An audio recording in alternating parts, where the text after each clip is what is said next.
मीकू बिल्ली और चीकू लोमड़ी बहुत अच्छे दोस्त थे। वे ज़्यादातर समय एक दूसरे के साथ ही बिताते थे। खाना पीना और घूमने खेलने जैसा काम इनका एक साथ ही होता था। इनके दिन बड़े मज़े से कट रहे थे। पर चीकू लोमड़ी अपने आप को बहुत चतुर समझती थी। वह सोचती थी कि मीकू इतनी अक्लमंद नहीं है जितनी कि वह है, और कई बार बातों ही बातों में उसका मजाक उड़ा देती थी और उसे नीचा दिखाने की कोशिश करती थी। मीकू को ये बात अच्छी नहीं लगती थी, उसे बुरा लगता था, मगर वो कुछ नहीं बोलती थी क्योंकि वह अपनी दोस्ती को तोड़ना नहीं चाहती थी।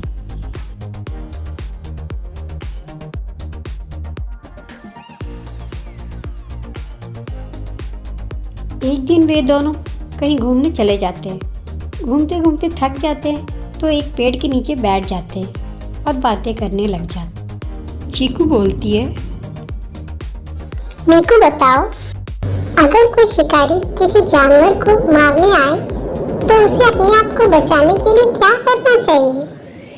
चीकू बोलती है, देखो चीकू, मुझे तो एक ही तरीका आता है और मैं तो वही अपनाऊंगी। चीकू बोलती है, हमें हमेशा एक ही तरीका नहीं अपनाना चाहिए। समझदार वही होता है जिसके पास कई तरीके होते हैं। ना जाने किन किन तरह के शिकारियों का सामना करना पड़े। हाँ, मैं समझती हूँ तुम्हारे पास एक छोटा सा दिमाग है और तुम इतना सोच नहीं पाती हो, फिर भी तुम्हें कोशिश तो करनी चाहिए। मीकू को उसकी बात बुरी लगी। उसे गुस्सा भी आया, लेकिन उसने बड़े प्यार से कहा, कोई बात नहीं, मेरा दिमाग छोटा ही सही, मुझे एक ही तरीका आता है और मैं हमेशा इसी तरीके से बच निकलती हूँ और आगे भी यही तरीका अपनाऊंगी। भगवान ने चाहा तो मैं आगे भी बच निकलूंगी। वे बातें कर ही रहे थे कि उन्होंने देखा कि एक शिकारी कुत्ता तेज तेज उनकी तरफ दौड़ा आ रहा है।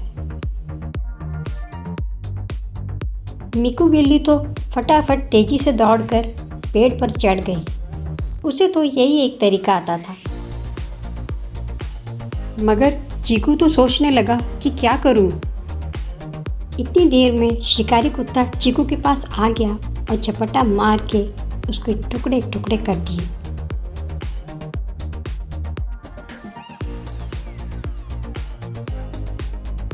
और मीकू बिल्ली अपने सूझबूझ से बच गई। इस कहानी से हमें ये शिक्षा मिलती है कि एक कारगर तरीका उन सभी तरीकों से बेहतर है जो किसी काम के नहीं। लाइक करें, सब्सक्राइब करें।